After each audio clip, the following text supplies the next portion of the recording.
Hello guys, welcome to RP academy and a very warm welcome. तो दोस्तों, आज हम लोग यहाँ पर क्या स्टार्ट करने वाले हैं।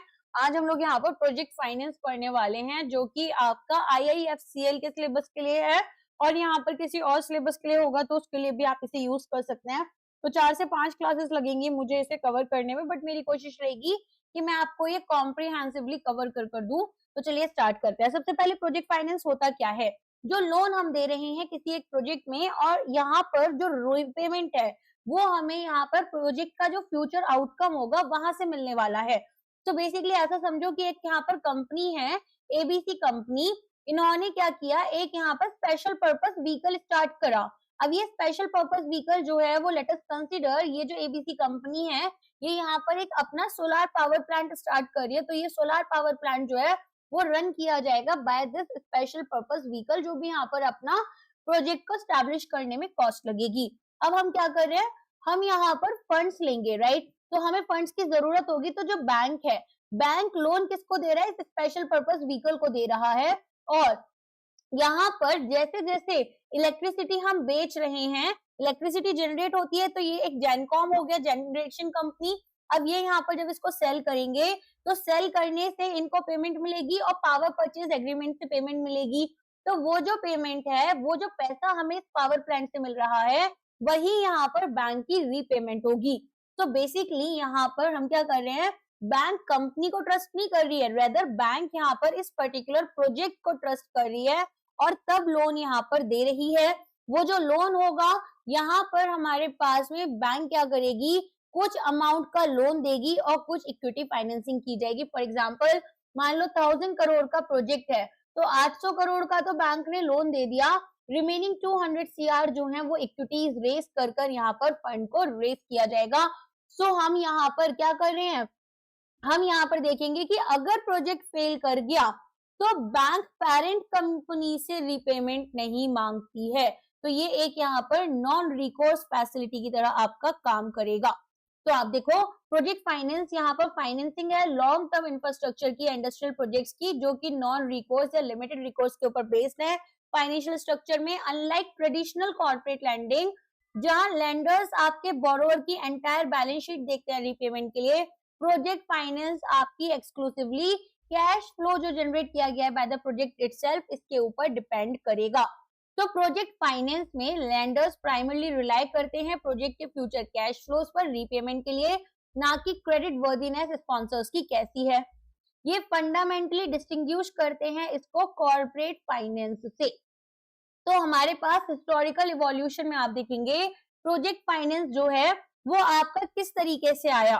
तो जो रियल वर्ल्ड होराइजन है वो आपका नॉर्थ सी ऑयल प्रोजेक्ट्स के थ्रू आया 1970s में।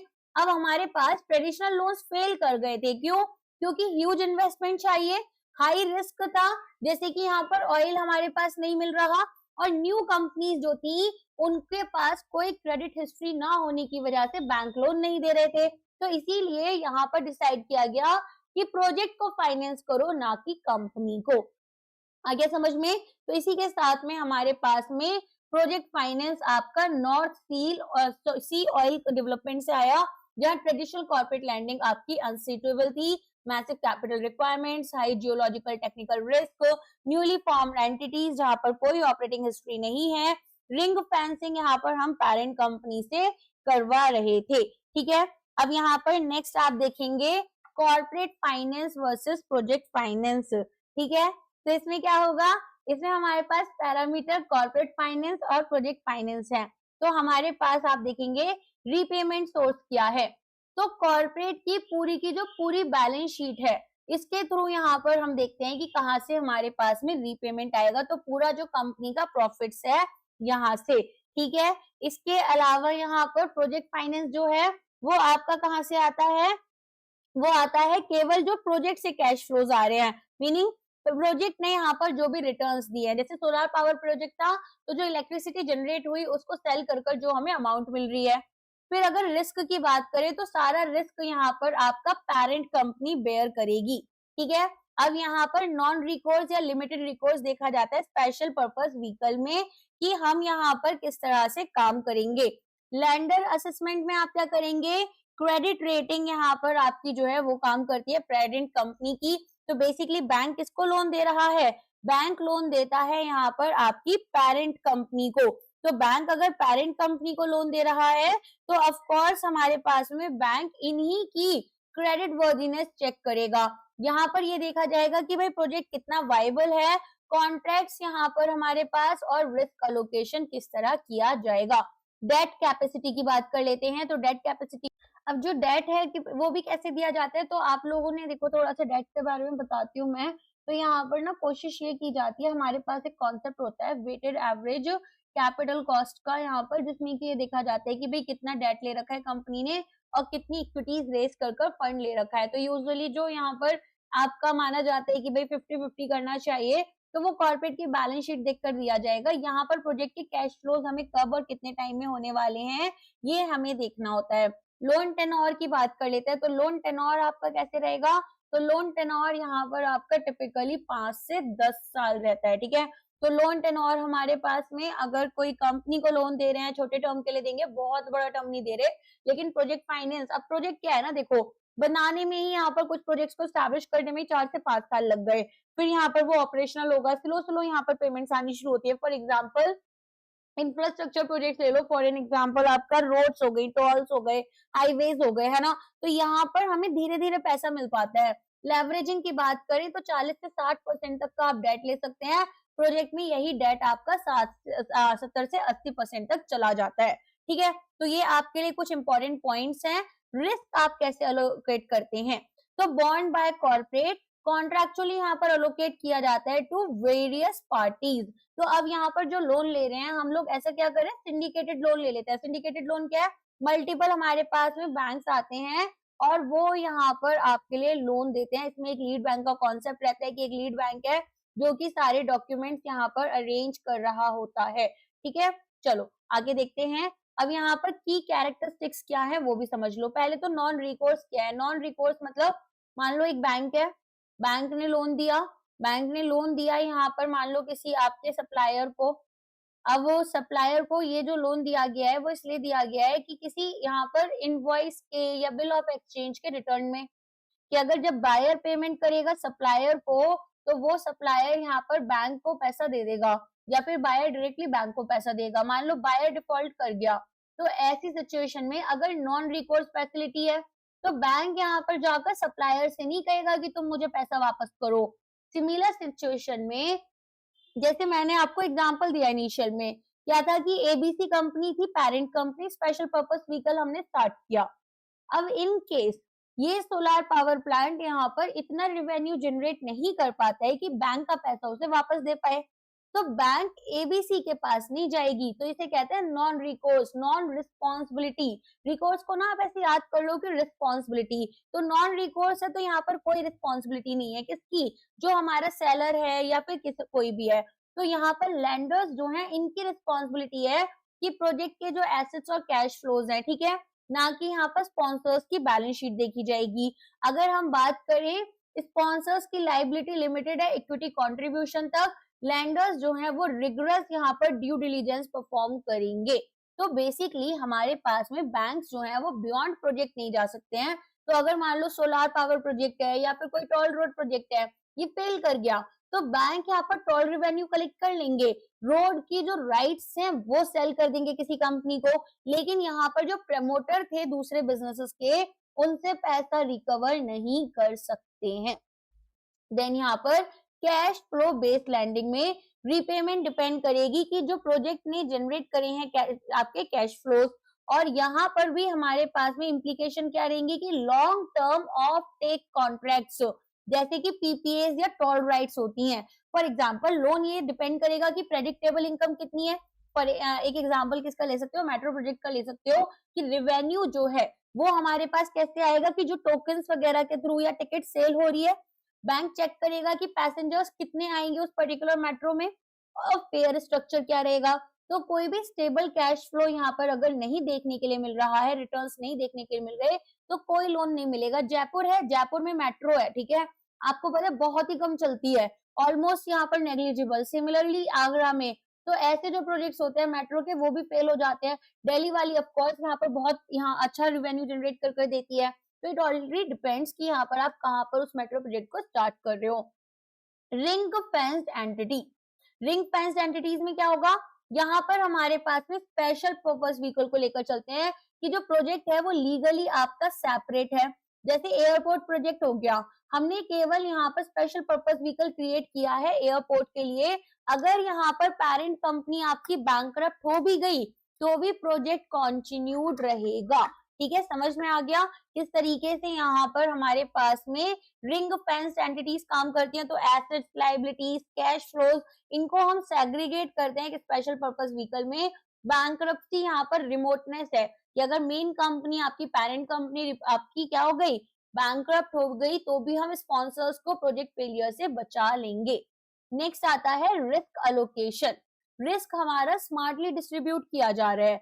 तो अब हमारे पास में यहाँ पर ईपीसी कॉन्ट्रैक्टर हो, यहाँ पर हम रिस्क को स्मार्टली डिस्ट्रीब्यूट कर रहे हैं। जैसे अगर मान लो आपके पास में कंस्ट्रक्शन का रिस्क है, कंस्ट्रक्शन में क्या रिस्क होगा कि भाई मैंने रॉ मटेरियल खरीदा, आज यहाँ पर सस्ता है, लेकिन 1 साल के बाद में मान लो 3 साल में प्रोजेक्ट कंप्लीट हुआ बनकर, तो वो हो सकता है कि अगले साल बहुत महंगा हो जाए, या फिर यहाँ पर लेबर से रिलेटेड कॉस्ट बढ़ जाए, या फिर कोई नए एनवायरमेंटल क्लियरेंस आ गए जिसमें कि ज्यादा पैसा लग रहा है। तो हमारे पास अलग अलग तरह के रिस्क हैं। जैसे कि अगर मैं बात करूं कंस्ट्रक्शन की, तो वो हम किसको देते हैं, ईपीसी कॉन्ट्रैक्टर को देते हैं, इंजीनियरिंग प्रोक्योरमेंट कंस्ट्रक्शन।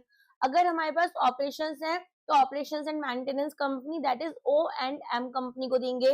फिर हमारे पास डिमांड होती है तो गवर्नमेंट बायर को हम यहाँ पर दे सकते हैं। इसके अलावा फाइनेंसिंग जो है वो लेंडर्स के पास, तो जैसे पावर प्लांट आपका, ठीक है, तो फ्यूल का रिस्क किसके पास जाएगा, जो कोल सप्लाई कर रहा है, राइट, कोल सप्लायर के पास चला जाएगा। अगर बात करूं मैं यहाँ पर प्राइस रिस्क की, तो परचेज पावर एग्रीमेंट जिसने साइन की होगी वो यहाँ पर रिस्क प्राइस का उसके पास चला जाएगा। अगर मैं बात करूं कंस्ट्रक्शन की, तो कॉन्ट्रैक्टर के पास चला गया। तो प्रोजेक्ट अब यहाँ पर बैंक्स के लिए सेफ हो जाता है। आगे समझ में। अब आ जाओ लेवरेज के ऊपर। लेवरेज क्या होता है कि अब आप बहुत ज्यादा लोन ले रहे हो, तो देखो हमारे पास में हाई लेवरेज होगा, टिपिकली 70 से 80% डेट का और 20 से 30% इक्विटी। तो ये हमारे इक्विटी रिटर्न्स को मैग्नीफाई करते हैं, हमारे फाइनेंशियल रिस्क को इंक्रीज कर देते हैं। लॉन्ग टेनोर, डेट मेच्योरिटीज यहाँ पर 10 से 25 साल की, जिसमें कि प्रोजेक्ट्स की जो लाइफ है उसे हमें मैच करना है। तो हमें डीप कैपिटल मार्केट्स चाहिए, एसेट लायबिलिटी मैच हमें क्रिएट करना होगा। तो देखो सबसे पहले हाई लेवरेज में जैसा मैंने बताया कि अब अगर हमारे पास बैंक लोन देता है, तो बैंक मान लो आप पहली बार तो अगर जा रहे हो, है ना, अगर आपको पहली बार अपने बिजनेस के लिए कैपिटल रेज करना है, ये ज्यादातर एडवाइजेबल होता है कि आप इक्विटीज के थ्रू ना कर डेट के थ्रू करो। लेकिन फिर धीरे धीरे डेट बहुत ज्यादा बढ़ जाएगा, तो यहाँ पर आपका रिस्क बढ़ जाता है, इंटरेस्ट पेमेंट्स बढ़ जाती हैं, जिसके लिए जरूरी होता है कि हम इक्विटीज जो है, इक्विटीज के थ्रू भी अपना यहाँ पर कैपिटल रेज करें। तो यूजुअली हम करते हैं क्या है, 50:50 का रेशियो रखते हैं। अब यहाँ पर हाई लेवरेज का मतलब होता है कि हमने डेट ज्यादा ले लिया और लेवरेज हमारे पास इक्विटी कम है। तो मान लो 1000 करोड़ का प्रोजेक्ट था हमारा, तो हमने इनिशियल में क्या देखा था कि 800 करोड़ का तो हमारा डेट था और यहाँ पर 200 करोड़ की हमारी इक्विटी थी। तो ऐसी सिचुएशन में अगर प्रॉफिट बढ़ गए तो इक्विटी के जो रिटर्न्स हैं वो शूट अप हो जाएंगे और लॉसेस जो हैं वो हमें हायर रिस्क की तरफ लेकर चले जाते हैं। आगे समझ में। तो इस तरीके से ये काम करता है। फिर आते हैं कॉम्प्लेक्स डॉक्यूमेंटेशन की तरफ। तो multiple contracts, EPC, O&M, PPA, तो हाई ट्रांजेक्शन कॉस्ट है हमारे पास में, स्पेशलाइज्ड लीगल एक्सपर्टीज आपकी यहाँ पर लगेगी। तो ये भी आपको याद रखना है कि हमारे पास मल्टीपल कॉन्ट्रैक्ट्स इन्वॉल्व होते हैं। तो हमारे पास में ईपीसी कंस्ट्रक्शन के लिए, ऑपरेशंस एंड मेंटेनेंस ऑपरेशंस के लिए, पीपीए रेवेन्यू के लिए, और लोन एग्रीमेंट यहाँ पर चाहिए होती है। तो ये सभी चीजें आपकी इन्वॉल्व रहती हैं। फॉर एन एग्जाम्पल मानकर चलो कि आपके पास में यहाँ पर कोई थर्मल पावर प्लांट है, तो लोन लेने से पहले यहाँ पर बैंक इंश्योर करेगा कि भाई कोल सप्लायर से कोल सप्लाई की कॉन्ट्रैक्ट हो गई, पावर बायर से आपने पावर परचेज एग्रीमेंट जो भी थी वो साइन कर ली दोनों ने मिलकर, और कंस्ट्रक्शन कॉन्ट्रैक्ट यहाँ पर आपका डन है। तो जब ये सारी चीजें चेक कर ली जाती हैं उसके बाद ही यहाँ पर आगे बढ़ा जाता है। आया समझ में। तो हम यहाँ पर क्या कर रहे हैं, सबसे पहले स्पॉन्सर्स जो होते हैं वो प्रोजेक्ट को आइडेंटिफाई करते हैं, ठीक है। तो हमारे पास सबसे मेन रोल किसका होता है, स्पॉन्सर का होता है। स्पॉन्सर्स कौन होते हैं, usually the owner of the organisation या जो भी है। फिर यहाँ पर वो एक स्पेशल पर्पस व्हीकल कंपनी अपना बनाते हैं, तो एक पेरेंट कंपनी ने एक एसपीवी बनाया। एसपीवी आपका भी पढ़ेंगे वैसे तो, बस इतना याद रखना किसी स्पेशल प्रोजेक्ट के लिए बनाया जाता है। जब वो प्रोजेक्ट कंप्लीट हो गया तो इस कंपनी को हम बंद कर देते हैं। फिर कॉन्ट्रैक्ट साइन किए जाएंगे पीपीए ईपीसी के। बैंक यहाँ पर देखेगा कि प्रोजेक्ट से हमें क्या कैश फ्लोज मिलने वाले हैं। इसके बाद में अकॉर्डिंगली लोन सैंक्शन किया जाएगा। प्रोजेक्ट बनेगा आपका, कैश फ्लो आना शुरू होगा जब उसके ऑपरेशन स्टार्ट हुए, और लोन को आप प्रोजेक्ट इनकम से यहाँ पर फिर रीपे करना शुरू कर देते हैं। ओके, क्लियर हो गया इतना पार्ट। अब आ जाओ नेक्स्ट चीज पर, ये क्या है आपकी special purpose vehicle. Now this is also very important, usually लोगों को पता नहीं होता कि स्पेशल पर्पस व्हीकल होता क्या है। तो देखो, एक सेपरेट लीगल कंपनी होती है। क्या होती है, एक सेपरेट लीगल कंपनी होती है। क्यों बनी है, कि भाई आपको ना यहाँ पर प्रोजेक्ट के लिए केवल और केवल सबसे पहले तो पैसा बोरो करना है, राइट। तो यहाँ पर ये क्या कर रही है, ये आपके लिए बोरो कर रही है पैसे, फिर उसके बाद में ये एसेट्स को ओन करेगी। स्पॉन्सर जो अपने एसेट्स हैं वो इसको ट्रांसफर करने लग जाते हैं, ठीक है। इसके बाद में यहाँ पर ये रेवेन्यू जो होगा उसको अर्न करेगी। रेवेन्यू अर्न कर कर यहाँ पर रीपेमेंट्स करेगी जो बैंक की है। तो अगर मान लो हमारे पास में स्पेशल पर्पस व्हीकल है, तो हम इसको एक क्या बोलते हैं, पेरेंट कंपनी क्यों बना रही है स्पेशल पर्पस व्हीकल, कि मान लो प्रोजेक्ट फेल हो गया तो स्पेशल पर्पस व्हीकल ही इन एसेट्स को बेचकर यहाँ पर जो भी रीपेमेंट्स है वो करेगी। पेरेंट कंपनी के पास आकर कोई ये नहीं कहेगा कि भाई तुझे जो है मुझे पैसा वापस करना है। पेरेंट कंपनी की जो खुद की यहाँ पर फाइनेंशियल स्टेटस है उसके ऊपर कोई भी यहाँ पर प्रॉब्लम नहीं आनी चाहिए। तो ये रिस्क को आइसोलेट कर देती है। क्या कर रही है, ये रिस्क को आइसोलेट कर दे रही है। और हमारे पास में ऐसे में अगर मान लो प्रोजेक्ट फेल भी हो गया तो स्पेशल पर्पस व्हीकल सफर करेगा, जो स्पॉन्सर्स थे वो सेफ रहेंगे। तो मान लो आपके पास में एक कंपनी है जो कि एक टोल रोड बनाना चाहती है। जैसे आपने देखा होगा आपके पास में जेपी है। जेपी क्या करता है, जेपी यहाँ पर आपके लिए यमुना एक्सप्रेस वे वगैरह बनाया है इन्होंने, राइट। तो यहाँ पर ऐसे ही अलग अलग स्पेशल पर्पस व्हीकल कंपनी क्या करती है, वो आपका नया प्रोजेक्ट शुरू कर रही होती है। तो जेपी ने क्या किया, जेपी ने यहाँ पर मान लो एक एबीसी कंपनी ले लेते हैं, जेपी नहीं लेते हैं, तो एबीसी कंपनी ने शुरू की एक ABC highway private limited company, ठीक है। अब ये जो हाईवे प्राइवेट लिमिटेड आपकी कंपनी शुरू हुई है, इसमें इनका काम क्या होगा, ये सबसे पहले तो यहाँ पर एक लोन लेंगे, ठीक है, फिर टोल कलेक्ट करेंगे और एसेट्स को ओन करेंगे। तो हमने अपनी जो पेरेंट कंपनी थी एबीसी लिमिटेड उसको लीगली प्रोटेक्ट कर लिया, और इसीलिए बोला जाता है कि ये जो स्पेशल पर्पस व्हीकल है ये क्रिटिकल होते हैं। क्यों, क्योंकि ये यहाँ पर रिंग फेंस बना देते हैं। रिंग फेंस क्या होता है, देखो रिंग फेंस की ना थियरी आई थी ब्रिटिशर्स के थ्रू। तो ब्रिटिशर्स क्या करते थे, जब यहाँ पर मान लो अफगानिस्तान था, तो अफगानिस्तान से बहुत बड़ा डर था हमारे ब्रिटिशर्स को कि भाई आएंगे, और अगर अफगानिस्तान से वॉर श्योर हो गई तो अफगानिस्तान तो हरा ही देगा। अफगानिस्तान ऑफ कोर्स यहाँ पर गुरिल्ला टेक्निक्स में बहुत स्ट्रांग रहा है शुरू से ही। तो ये क्या करते थे, ये बफर स्टेट बनाकर चलते थे, ठीक है, कि यहाँ पर हम एक ऐसा स्टेट लेंगे जिसके साथ में, ठीक है, इसको हम यहाँ पर ऑक्यूपाई नहीं कर रहे, तो अगर कोई भी वॉर वगैरह है वो इससे प्रोटेक्टेड रहेंगे। यहाँ पर किसी भी तरह का इनसे अफगानिस्तान से वॉर नहीं हो पाएगा। जैसे अगर चाइना और इंडिया के बीच में नेपाल जो है, नेपाल भी यहाँ पर एक रिंग फेंस है, तो रिंग फेंस क्या करता है, वो आपको प्रोटेक्ट कर लेता है, राइट। तो अब हमारे पास में स्पेशल पर्पस व्हीकल जो है एक वॉल बन जाती है प्रोजेक्ट और पेरेंट कंपनी के बीच में। तो हमारे पास स्पेशल पर्पस व्हीकल क्या करते हैं, अगर मान लो 500 करोड़ का लोन था उस पर डिफॉल्ट हो गया, तो बैंक यहाँ पर टोल राइट्स ले लेगा, प्रोजेक्ट एसेट्स को सेल करना शुरू करेगा, लेकिन बैंक यहाँ पर पेरेंट कंपनी के जो दूसरे एसेट्स हैं उनको टच नहीं करता। तो एक स्पेशल पर्पस व्हीकल एक लीगल एंटिटी है जो कि सोली फॉर द प्रोजेक्ट क्रिएट की जाती है, बोरोवर की तरह सर्व करती है, ये यहाँ पर बोरोवर को सर्व करती है, होल्ड करती है प्रोजेक्ट के एसेट्स को, और आपके सभी प्रोजेक्ट कॉन्ट्रैक्ट्स में ये एंटर करेगी। तो स्पेशल पर्पस व्हीकल एक रिंग फेंस बनाती है अराउंड द प्रोजेक्ट। अगर प्रोजेक्ट फेल कर गया तो पेरेंट कंपनी स्पॉन्सर्स जो है वो लीगली लायबल नहीं होते हैं डेट के लिए बियॉन्ड देयर इक्विटी कंट्रीब्यूशन, और यही आपका नॉन रिकोर्स फाइनेंसिंग का एसेंस रहेगा। क्लियर है। सो यहाँ पर फंक्शंस क्या है स्पेशल पर्पस व्हीकल के, सबसे पहले आप देखेंगे ये बोरोवर के लिए, तो बोरोवर में आप देखते हैं कि स्पेशल पर्पस व्हीकल एक लोन लेता है, तो बैंक यहाँ पर क्या कर रहा था, 800 करोड़ का लोन दे रहा था हमारे इनिशियल एग्जांपल में। तो ये यहाँ पर पेरेंट कंपनी को लोन नहीं दे रहा है, रेदर ये जो लोन है वो हमारे स्पेशल पर्पस व्हीकल को मिल रहा है। समझ में आ गया? तो यहाँ पर हमारे पास में आप देखेंगे क्या लिखा हुआ है कि loan agreement execute special purpose vehicle करेगा, और लैंडर्स यहाँ पर केवल स्पेशल पर्पस व्हीकल के पास ही जाएंगे अपना पैसा वापस लेने, अगर मान लो कोई भी यहाँ पर इशू आता है, जैसे आपका प्रोजेक्ट फेल कर गया। फिर आते हैं एसेट होल्डर, तो they are owning the assets and holding them, right. तो यहाँ पर हमारे पास में पावर प्लांट, लैंड, लाइसेंसेस, ये सभी पेरेंट की बैलेंस शीट पर नहीं दिखेंगे, ये सभी एबीसी हाईवे लिमिटेड की कंपनी के ऊपर दिखेंगे, ना कि आपके ये एबीसी की पेरेंट शीट उस पर दिखेंगे बैलेंस शीट पर। तो हमारे पास सभी project assets, limits, permits, licences सब आ जाते हैं, और ये स्पॉन्सर्स के बैलेंस शीट में नहीं दिखेंगे, बैंक्रप्सी रिमोट रहेगी केवल स्पेशल पर्पस व्हीकल तक।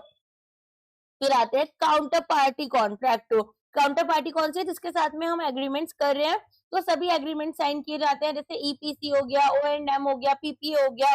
तो वो जितने भी आपके मान लो कोल सप्लायर के साथ में एग्रीमेंट करनी है, कौन करेगा, स्पेशल पर्पस व्हीकल करेगा, हमारे केस में एबीसी करेगी। समझ में आ गया? तो यहाँ पर हमारे पास में ये क्या करते हैं, ऑफ टेक करते हैं ऑपरेशंस को, कॉन्ट्रैक्ट्स आपके direct obligation special purpose vehicle की है, एंड असाइनमेंट लेंडर्स के लिए किया जाएगा। फिर आते हैं कैश फ्लो कॉन्ज्यूट। अब ये बहुत इंपॉर्टेंट है, जितना भी पैसा है वो एसपीवी के अकाउंट से फ्लो होगा। तो यहाँ पर हम ना एक वाटरफॉल मैकेनिज्म यूज कर रहे हैं, ठीक है। हम क्या कर रहे हैं यहाँ पर, वाटरफॉल मैकेनिज्म यूज कर रहे हैं। अब ये वाटरफॉल मैकेनिज्म में हम क्या करते हैं, देखो आपने रेवेन्यू जनरेट करा, अब उसको कैसे आपने यूज करना है, कैसे उसकी पेमेंट्स करनी है। तो एबिटा वाला कॉन्सेप्ट क्या आता है, earning before interest, tax and depreciation आपका, right. Earning before interest, depreciation, and then यहाँ पर आप टैक्सेस पे करते हो, फिर कुछ पैसा आता है। तो सबसे पहले हम क्या करते हैं, अपना ऑपरेटिंग रेवेन्यू निकालते हैं, ठीक है। और फिर यहाँ पर प्रॉफिट निकालने के लिए कि ऑपरेटिंग प्रॉफिट कितना हुआ, ऑपरेटिंग रेवेन्यू में से ऑपरेटिंग एक्सपेंसेस को माइनस करते हैं। इसके बाद में हमारे पास में जो इंटरेस्ट पेमेंट्स होती हैं, हमें क्या करना है, अपनी इंटरेस्ट पेमेंट्स करनी होती हैं। इसके बाद में अगर कोई लोन को रीपेमेंट करना है वो करते हैं। उसके बाद में मान लो हमने डेप्रिसिएशन लगाया किसी एसेट पर, तो डेप्रिसिएशन लेकर चलेंगे।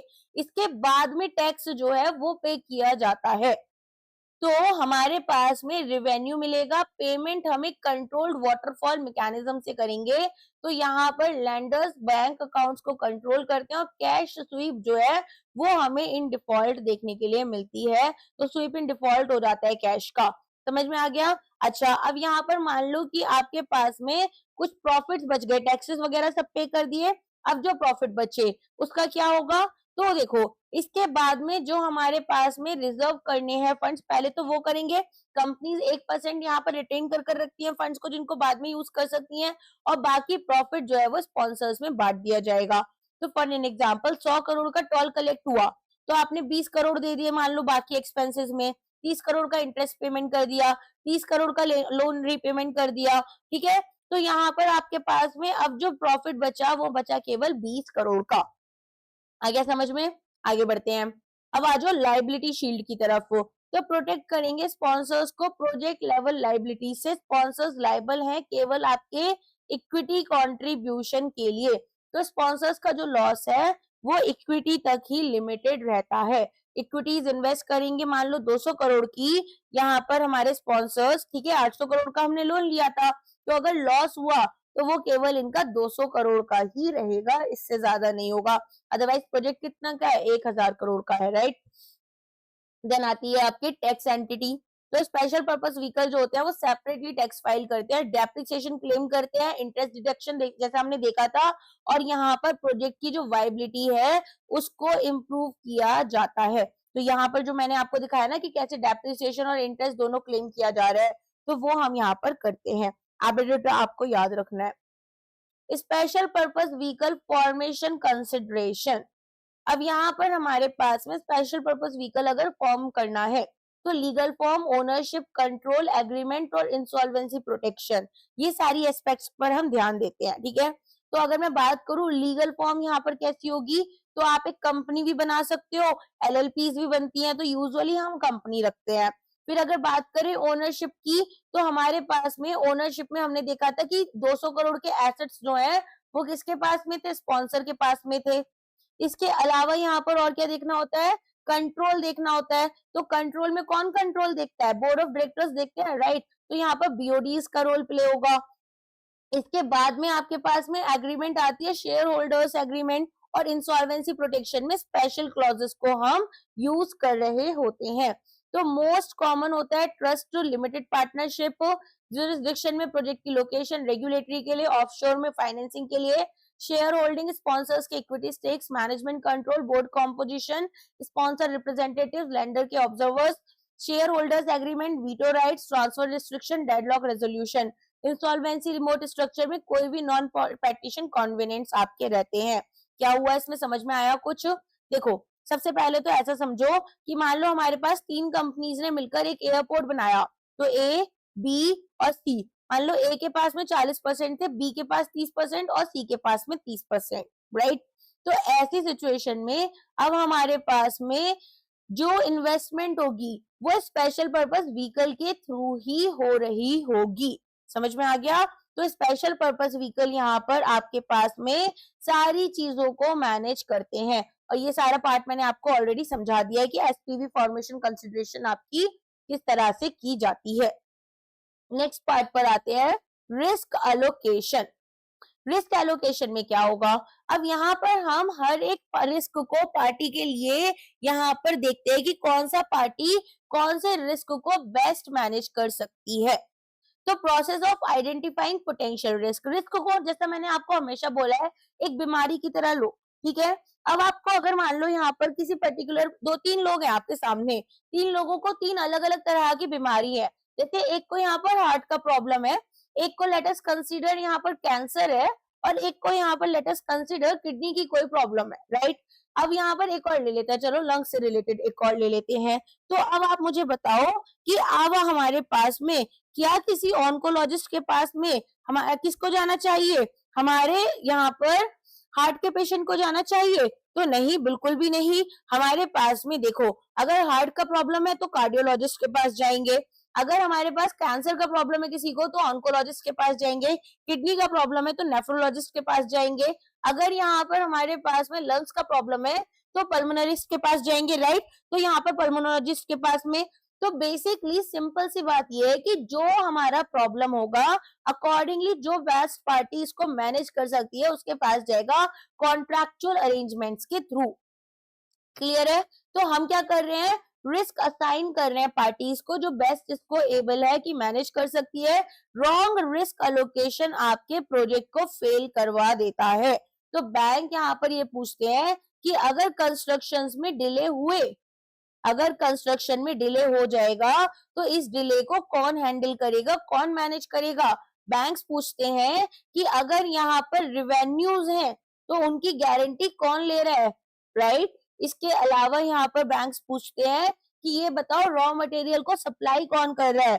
अगर ये सारी बातें आपके पास में क्लियर ही नहीं है तो बैंक कैसे लोन दे देगा? तो सक्सेस प्रोजेक्ट फाइनेंस की ट्रांजेक्शन की किस पर डिपेंड करेगी, आप प्रॉपर्ली रिस्क अलोकेट करो। रिस्क जो आप अलोकेट नहीं कर सकते हो कैपेबल पार्टीज को, वो आपके प्रोजेक्ट को यहाँ पर अनबैंकेबल बना देते हैं। तो अब हमारे पास ना यहाँ पर एक रिस्क अलोकेशन मैट्रिसेस होती है जो कि थोड़ी ज्यादा इंपॉर्टेंट है, इसके बारे में देखते हैं। तो हमारे पास में यहाँ पर सबसे पहले आता है कंस्ट्रक्शन रिस्क, किसका होना चाहिए, कॉन्ट्रैक्टर का होना चाहिए, सीधी सी बात है। तो यहाँ पर हमारे पास में आप देखेंगे, मान लो एक हमारा प्रोजेक्ट है, ठीक है, ब्रिज का प्रोजेक्ट बन रहा है, मान लो कॉन्ट्रैक्टर अगर यहाँ पर कोई भी डिलेज होंगे तो आपको पेनल्टी पे करेगा, उस डैमेज को लिक्विडेट करेगा, कैश में कन्वर्ट कर देगा। तो हमारे पास में fix price engineering project, procurement, construction project जो होते हैं वो इस तरह के रिस्क को रिड्यूस कर देते हैं, ठीक है। चलो आगे बढ़ते हैं, ऑपरेशनल रिस्क। ऑपरेशनल रिस्क यहाँ पर हमारे कौन से वाले रहेंगे कि भाई पावर प्लांट की जो एफिशिएंसी है वो ड्रॉप कर गई, ऑपरेटर रिस्पॉन्सिबल होगा आपको ऑपरेशंस एंड मेंटेनेंस एग्रीमेंट के लिए। तो ऑपरेशंस की यहाँ पर ऑपरेटर के पास में एक ऑपरेशनल एक्सपर्टीज है, वो ऑप्टिमाइज करता है परफॉर्मेंस को। फिर आते हैं सप्लाई रिस्क की तरफ। तो हमारे पास कोल सप्लाई नहीं हुआ, सप्लायर यहाँ पर पेनल्टी पे करेगा अंडर एग्रीमेंट टू। तो टेक और पे क्लॉज जो होती है वो हमारी कमिटमेंट इंश्योर कर रही होती है।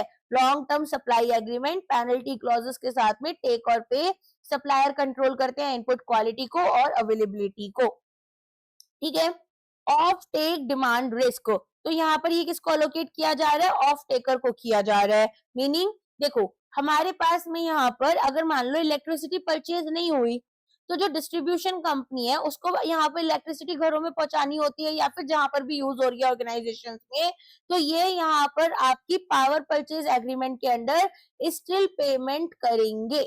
समझ में आ गया? तो यहाँ पर ऑफ टेकर कंट्रोल करते हैं डिमांड को और गारंटी करेंगे परचेज को। फाइन, देन यहाँ पर आपके पास में और क्या चीजें आ जाती हैं, करेंसी रिस्क आ जाता है। तो ये याद रखना हमारे पास में स्टेबल रेवेन्यूज का काम किसका है, ऑफ टेक रिस्क या डिमांड जो बायर है वो लेकर चल रहे हैं।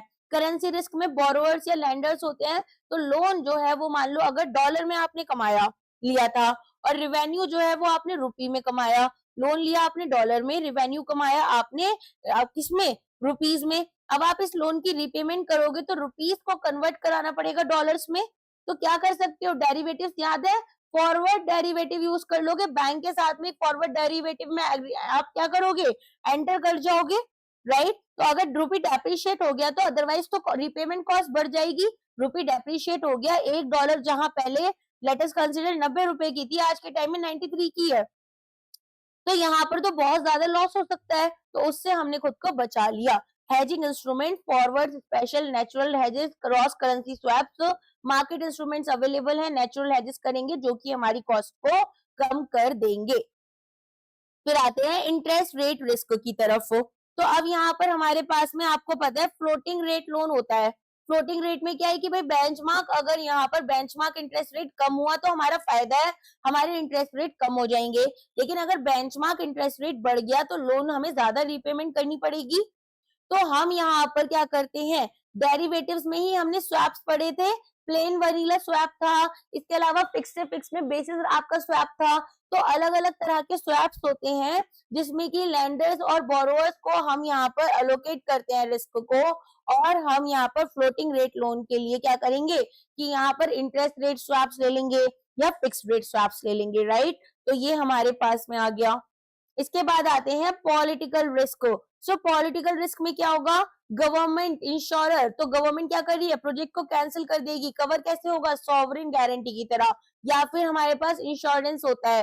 तो यहाँ पर हमारे पास में जैसे एक्सिम बैंक है, कुछ इंश्योरेंस तो वो भी प्रोवाइड कर देती है, उसके कुछ प्रोडक्ट्स होते हैं। अगर हम एक्सपोर्ट कर रहे हैं तो ईसीजीसी प्रोवाइड करती है। अगर यहाँ पर सॉवरेन गारंटीज लेनी है तो वर्ल्ड बैंक की जो यहाँ पर मल्टीलैटरल इंस्टीट्यूशन गारंटी एजेंसी होती है, मल्टीलैटरल इन्वेस्टमेंट गारंटी एजेंसी, वो आपकी हेल्प करेगी। ठीक है, तो ये सब हम यहाँ पर यूज करते हैं। तो गवर्नमेंट पॉलिटिकल एनवायरनमेंट को कंट्रोल करने की कोशिश करते हैं, उन्हीं का काम है। ये बायलैटरल इन्वेस्टमेंट ट्रीटीज वगैरह हम यूज कर सकते हैं, और इंश्योरेंस जो है वो रिस्क को ट्रांसफर कर देता है। नेक्स्ट आते हैं फोर्स मेजोर। फोर्स मेजोर में क्या होगा, फ्लड हमारे प्लान को डिस्ट्रॉय कर देती है, इंश्योरेंस और कॉन्ट्रैक्ट क्लॉजेस जो है वो इसको कवर कर रहे होते हैं। सो अनइंश्योरेबल इवेंट शेयर करते हैं, इंश्योरेबल इवेंट्स कवर होते हैं बाय इंश्योरेंस। ठीक है, तो हमारे पास में क्या हो रहा है फोर्स मज्योर में, फोर्स मज्योर में हम देखते हैं कि मान लो अगर फ्लड ने प्लांट को डिस्ट्रॉय कर दिया तो इंश्योरेंस ने हमारा लॉस जो है मान लो 80% हमें पैसा वापस दे दिया, और कुछ कॉन्ट्रैक्ट के क्लॉजेस रहे होंगे। फिर आते हैं रेगुलेटरी रिस्क में, जिसमें की गवर्नमेंट आती है। तो हमारे पास में जो टैरिफ रूल्स है वो आपके चेंज होते हैं। Regulatory stability provisions, compensation for regulatory changes, government control करती है रेगुलेटरी फ्रेमवर्क को। ओके, तो हमारे पास में यहाँ पर कॉम्पनसेशन क्लॉजेस जो हैं वो आपके प्रोजेक्ट को प्रोटेक्ट कर रहे होते हैं।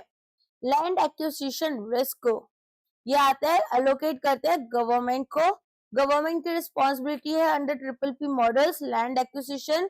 गवर्नमेंट के पास में एमिनेंट डोमेन पावर्स होती हैं, तो अगर लैंड अवेलेबल नहीं है गवर्नमेंट यहाँ पर रिस्पॉन्सिबल मानी जा रही है। क्यों, क्योंकि जैसे आपने देखा होगा मुआवजा वगैरह दिया जाता है, कॉम्पनसेशन दिया जाता है, अगर कोई हाईवे बनता है, कोई प्रोजेक्ट बन रहा होता है, तो यहाँ पर सारे लैंड एक्विजिशन से रिलेटेड चीजें जो है वो इन्हीं की होती है। फाइन। तो पावर प्रोजेक्ट का केस अगर मैं लेकर चलूं कि किस तरह से यहाँ पर सारी चीजें होंगी, तो आपको याद होगा मैंने अभी पावर प्रोजेक्ट का आपको एग्जाम्पल दिया था। तो मैंने बोला कि भाई कंस्ट्रक्शन है अगर, तो कंस्ट्रक्शन में किसका काम होगा, ईपीसी कॉन्ट्रैक्टर का काम हो जाएगा, राइट। फिर मैंने और किसके बारे में बताया था आपको, कोल सप्लाई के बारे में बताया था कि अगर कोल सप्लाई है तो यहाँ पर वो कौन देखेगा, सप्लायर देखेगा जो भी कोल को सप्लाई कर रहा है ना। इसके अलावा मान लो पावर सेल है, तो पावर सेल का काम किसका था, डिस्कॉम्स का था। अगर केस स्टडी आ गई तो ये वाले केस स्टडीज के थ्रू एग्जाम्पल से समझ के हुए सॉल्व करना है आपको। फिर ऑपरेशंस आ गए, तो ऑपरेशंस कौन देखेगा, जो भी O&M कंपनी होगी, ऑपरेशंस एंड मेंटेनेंस कंपनी। इसके अलावा पॉलिटिकल रिस्क है तो गवर्नमेंट या इंश्योरेंस चेक करेंगे। तो यहाँ पर बैंक जो है ये देखता है कि सभी रिस्क क्या कवर्ड हैं और लोन तभी अप्रूव किया जाता है। आगे समझ में, चलो अब आगे बढ़ते हैं। तो अब हम यहाँ पर देखो, अभी तक तो हमने ये देखा कि भाई बीमारी है तो क्या बीमारी हो सकती है और ये बीमारी हमें किसको यहाँ पर दिखानी है, राइट। अब यहाँ पर अलग अलग बीमारियों के लिए रिस्क एनालिसिस की जाती है, तो डिटेल्ड रिस्क एनालिसिस करेंगे हम। कंस्ट्रक्शन रिस्क सबसे पहले, अगर मान लो कंस्ट्रक्शन रिस्क है ना, तो अब आप इनको ना रिस्क को 5 बकेट्स में लेकर समझोगे। पहले तो बिल्ड करना है, फिर हमें प्रोजेक्ट को रन करना है, फिर जो रन करेंगे, मान लो आपने यहाँ पर एक फैक्ट्री लेकर चलो कि सबसे पहले तो आपने फैक्ट्री बनाई, फिर फैक्ट्री में प्रोडक्शन शुरू करा, फिर प्रोडक्शन जो किया उसको बेचोगे, बेचने के बाद में आपको पैसे की भी जरूरत पड़ेगी और यहाँ पर एक्सटर्नल चीजें आपकी इन्वॉल्व हो जाती हैं। तो अब सबसे पहले कंस्ट्रक्शन रिस्क में हम देखेंगे क्या ये जो प्रोजेक्ट है ये हम ऑन टाइम प्रोजेक्ट को बिल्ड कर सकते हैं और विद इन हमारा बजट। मेरा बजट यहाँ पर 500 करोड़ का है, तो उसमें ये बजट जो है इसके अंदर कंस्ट्रक्शन हो जाएगा या नहीं हो जाएगा। तो यहाँ पर एक एग्जांपल लेकर चलते हैं मेट्रो प्रोजेक्ट का। तो मान लो हमारे पास बजट था 5,000 करोड़ का, एक्चुअल में लग गए 6,000 करोड़। तो यहाँ पर क्या है, 1,000 करोड़ का कॉस्ट ओवररन हो गया। तो ये हमारे लिए यहाँ पर एक मिटिगेशन कैसे होगी कि हम किसी फिक्स प्राइस ईपीसी कॉन्ट्रैक्ट में एंटर कर जाएं और कॉन्ट्रैक्टर जो है वो आपकी एक्स्ट्रा कॉस्ट को बेयर करेंगे। तो कंटिजेंसी प्रोविजंस ले सकते हैं, फिक्स प्राइस ईपीसी के साथ जा सकते हैं। फिर आते हैं डिलेज। अब यहाँ पर हमारे पास में प्रोजेक्ट मान लो 1 साल से डिले हो गया, तो हमारे पास में हमने कंप्लीशन डेट को फिक्स करना चाहिए। और अगर इस तरह के डिलेज होते हैं तो मैंने आपको लास्ट उसमें भी बताया था अभी थोड़ी देर पहले कि लिक्विडेट करते हैं हम हमारे डैमेजेस को। क्या कर रहे हैं, लिक्विडेट, मतलब यहाँ पर अगर कंस्ट्रक्टर की गलती है कि आपका प्रोजेक्ट में डिले हुआ, तो ऐसी सिचुएशन में ये जो कंस्ट्रक्टर होगा यही हमें पैसा दे। अब टेक्निकल फेलियर पर आते हैं। तो देखो टेक्निकल फेलियर में हमारे पास में मान लो कि कोई टेक्निकल फेलियर्स हुए, न्यू टेक्नोलॉजी आई वो फेल कर गई, तो ऐसे में क्या करेंगे, ऐसे में हम यहाँ पर प्रूवन टेक्नोलॉजी जो है उसको यूज करेंगे और परफॉर्मेंस यहाँ पर गारंटी होनी चाहिए, ठीक है। तो परफॉर्मेंस गारंटीज भी हम यूज कर सकते हैं। तो technology does not perform as expected, proven technology requirement, performance guarantees, ये हम यहाँ पर यूज कर रहे हैं। प्रोजेक्ट कंप्लीशन डिले हुआ, फिक्स डेट ईपीसी कॉन्ट्रैक्ट है, लिक्विडेट करेंगे डैमेज को, माइलस्टोन पेमेंट।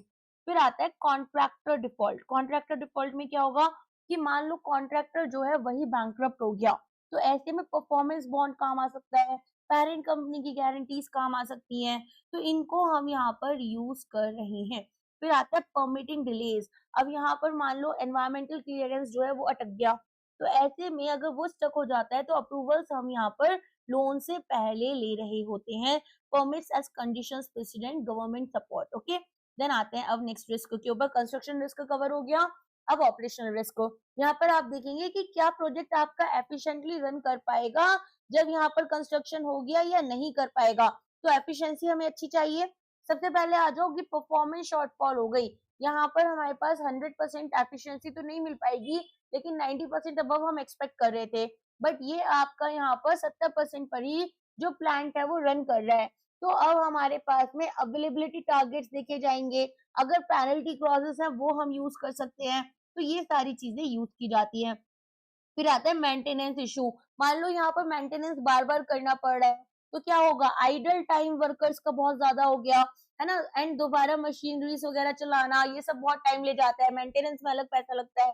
तो फ्रीक्वेंट ब्रेकडाउन्स में हम ऑपरेशंस एंड मेंटेनेंस कॉन्ट्रैक्ट को यूज करते हैं, और मेंटेनेंस जो होता है वो रिजर्व, बेसिकली मेंटेनेंस के लिए हम एक अलग से रिजर्व कर फंड को बनाएंगे।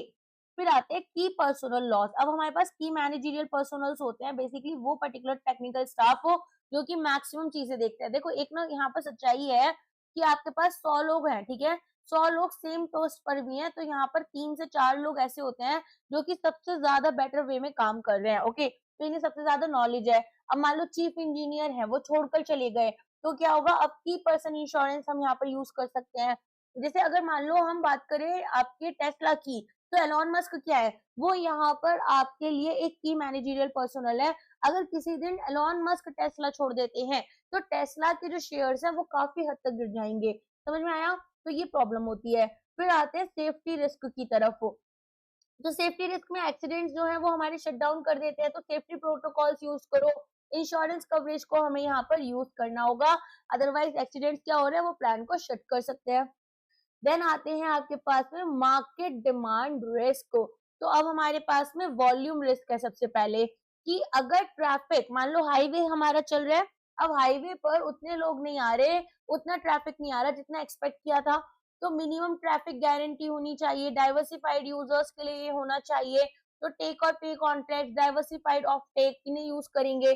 प्राइस रिस्क आपके सामने होता है, प्राइस रिस्क में हमारे पास क्या होगा कि हम यहाँ पर मिनिमम जो प्राइस है, पावर प्राइस का अगर मान लो फॉल कर जाता है या टॉल्स रिड्यूस हो जाते हैं, तो फिक्स प्राइस कॉन्ट्रैक्ट्स को यूज कर रहे हैं, जिसमें कि हमारे पास इतना प्राइस तो आना ही चाहिए, और उसको इन्फ्लेशन इंडाइसेस के साथ में लिंक कर रहे हैं।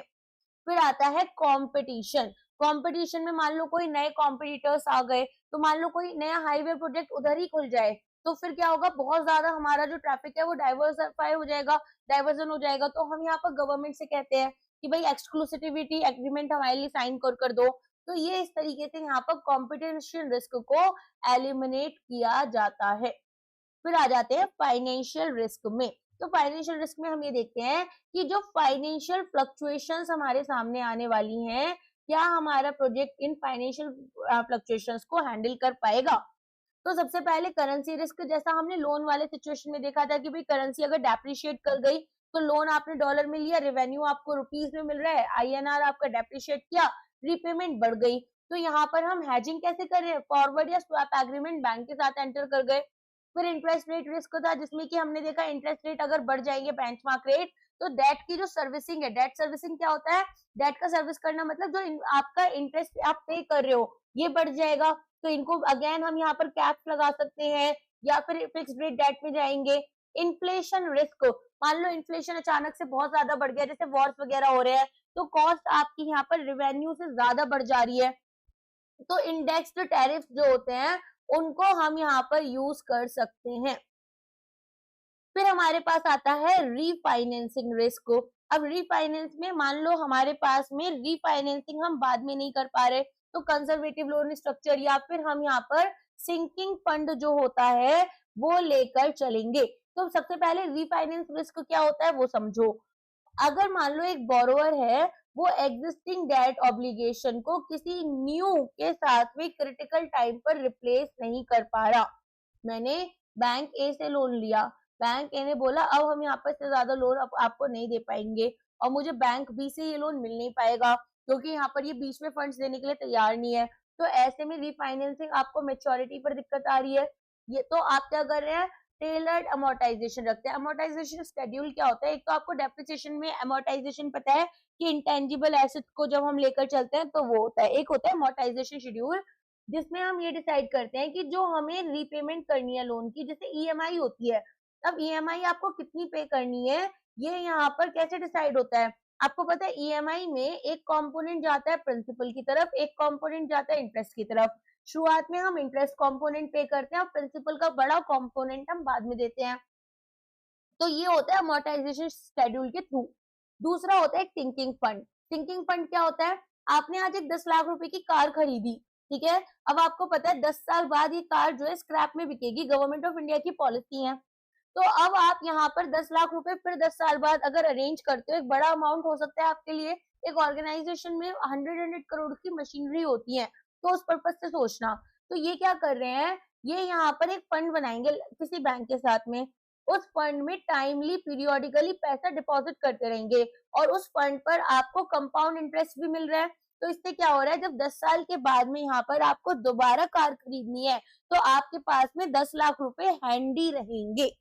आगे समझ में? चलो नेक्स्ट जाते हैं पॉलिटिकल एंड रेगुलेटरी रिस्क की तरफ। तो पॉलिटिकल एंड रेगुलेटरी रिस्क में हमारे पास आता है कि क्या गवर्नमेंट के जो एक्शंस हैं वो हमारे प्रोजेक्ट को अफेक्ट कर सकते हैं। जैसे आपने देखा था कि जब हमारे फार्मर्स ने स्ट्राइक किया था तो हाईवे पर बैठे थे वो फार्मर्स, राइट। तो यहाँ पर कहीं ना कहीं उस हाईवे की जो कंपनी होगी जो उसको रन कर रही है उनको तो रेवेन्यू का लॉस हुआ। सो एक्सप्रोप्रिएशन, गवर्नमेंट यहाँ पर टेक ओवर कर लेती है प्रोजेक्ट को और political risk insurance and investment treaties जो है वो हम यहाँ पर साइन कर चल रहे हैं। तो हमारे पास में पावर प्रोजेक्ट में एक्सप्रोप्रिएशन में गवर्नमेंट टेक ओवर करेगी प्रोजेक्ट को, इंश्योरेंस हमने मीगा के थ्रू कर लिया, ये इन्वेस्टमेंट ट्रीटीज। फिर नेक्स्ट आपके पास क्या था, करेंसी कन्वर्टिबिलिटी। तो हमारे पास में अगर हम रिपार्टिएट नहीं कर पा रहे हैं फंड्स को, रिपार्टिएशन का मतलब है विड्रॉ करना किसी दूसरी कंट्री में, ठीक है। तो आप कितना फंड यहाँ पर रिपार्टिएट कर पा रहे हो, प्रिंसिपल कर पा रहे हो, इंटरेस्ट कर पा रहे हो, 100% फुल रिपार्टिएबिलिटी है, ये डिपेंड करता है। तो can not send profits abroad, अगर ये यहाँ पर रिस्क आ गया तो हमें सेंट्रल बैंक से गारंटी लेनी पड़ती है ऐसे सिचुएशंस में, ठीक है। फिर हमारे पास में यहाँ ऑफशोर अकाउंट्स मेंटेन कर रखो। रेगुलेटरी चेंजेस, तो यहाँ पर आपके पास में टैरिफ रूल्स मान लो चेंज हो गए, तो कॉम्पनसेशन क्लॉजेस जो होते हैं वो मिटिगेशन के लिए काम करते हैं कि अब यहाँ पर अगर किसी भी तरीके से प्रोजेक्ट इकोनॉमी डिफरेंट आपकी अफेक्ट हो रही है तो stabilisation clause, compensation provisions help करेंगे। फिर आते हैं टैरिफ प्राइस रेगुलेशन, तो रेगुलेटर जो है वो रिड्यूस करेंगे टैरिफ को, लॉन्ग टर्म पीपीएस यहाँ पर मिटिगेशन में हेल्प कर रहे होते हैं। आगे समझ में? अब ये नेक्स्ट चैप्टर है आपका इंफ्रास्ट्रक्चर फाइनेंसिंग से रिलेटेड, इसको हम नेक्स्ट उसमें करेंगे, अभी के लिए बस इतना ही रखते हैं, है ना, आज की क्लास के लिए। तो होपफुली अभी तक आपको सारी चीजें अच्छे से समझ में आ गई होंगी, कोई भी डाउट है तो वो आप कमेंट कर पूछ लेना। रेस्ट हमारे पास में यहाँ पर इंफ्रास्ट्रक्चर फाइनेंसिंग में हम क्या पढ़ने वाले हैं थोड़ा सा बता दूं तो हम यहाँ पर देखेंगे कि इंफ्रास्ट्रक्चर के लिए फंड्स वगैरह हमारे पास कैसे आते हैं, ठीक है, और कितने लॉन्ग टाइम के लिए रहते हैं, कैपिटल इंटेंसिटी क्या होती है, वो सारी चीजें समझेंगे। अगर लेक्चर पसंद आया तो लाइक करना, वीडियो को हाइप करना, कमेंट कर बताना कुछ और चाहिए तो, ठीक है। एंड थोड़ा डिले हो गया था इस बार वीडियोस में, अब से नहीं होगा। चलो आज के लिए बस इतना ही, thank you so much, bye bye, take care.